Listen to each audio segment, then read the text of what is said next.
शेर सिंह नाम का एक राजा था।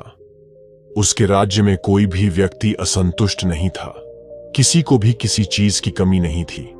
राजा से जो भी व्यक्ति मदद की गुहार करता या अपने निजी काम के लिए धन की मांग करता था तो वह उसकी पूर्ति कर दिया करता था। इस बात से उनके ही दरबार के एक दरबारी, जिसका नाम बहादुर था, उसने सोच कि राजा बहुत ही दयालु है, क्यों न इसका फायदा उठाया जाए।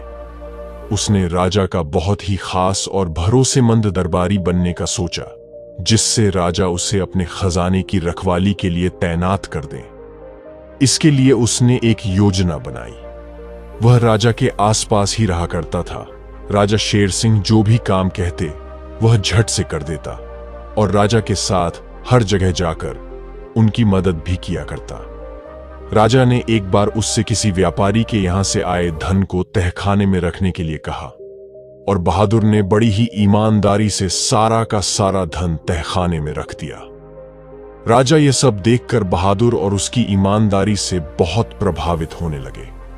राजा ने उसे बुलवाया और कहा, बहादुर, तुम अपने काम में बहुत ही ईमानदार हो।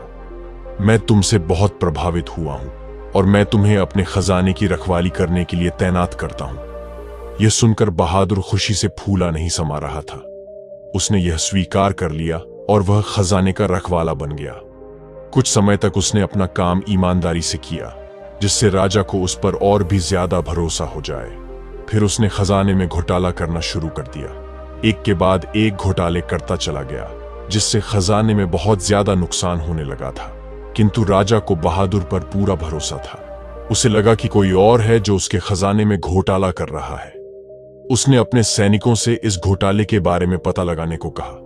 सभी लोग उस घोटाले करने वाले आदमी को खोजने लगे। कुछ दिनों बाद पता चला कि यह सब घोटाला कोई और नहीं बल्कि बहादुर ही कर रहा था।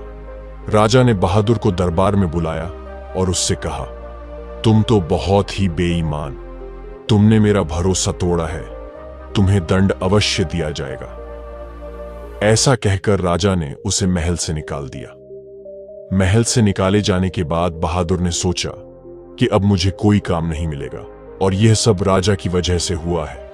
मैं राजा को मार दूंगा। ऐसा सोचते हुए उसने राजा को मारने की योजना बनाई। वह चुपके से छिपते हुए महल के अंदर घुस गया और किसी तरह वह महल के रसोई घर में पहुंचकर उसने राजा के खाने में जहर मिला दिया, जिससे राजा की मृत्यु हो जाए। किंतु राजा बहुत ही दयालु और अच्छा इंसान था। उसने यह खाना गरीबों में बांटे जाने का ऐलान कर दिया। बहादुर यह सुनकर डर गया। उसे लगने लगा कि मैं तो राजा को मारना चाहता हूं, लेकिन ये क्या? यह खाना मासूम और गरीब लोगों को खिलाया जाने वाला है, किंतु मैं उन सब की मृत्यु नहीं होने दे सकता। तब वह राजा के पास गया और उनसे कहने लगा कि राजन, ये खाना गरीबों में मत बांटिए, इसमें जहर मिला है, मुझे क्षमा कर दीजिए। मैं लालच में आकर यह गलत कदम उठा बैठा। राजा के अच्छे स्वभाव के कारण उनकी जान भी बच गई। बहादुर भी उनके इस आचरण से बहुत प्रभावित हुआ और उसने राजा के दिखाए गए रास्ते पर चलने का फैसला किया। ऐसे ही और कहानियों के लिए हमारे चैनल को सब्सक्राइब करें। फिर मिलेंगे और एक कहानी के साथ। अंत तक बने रहने के लिए धन्यवाद।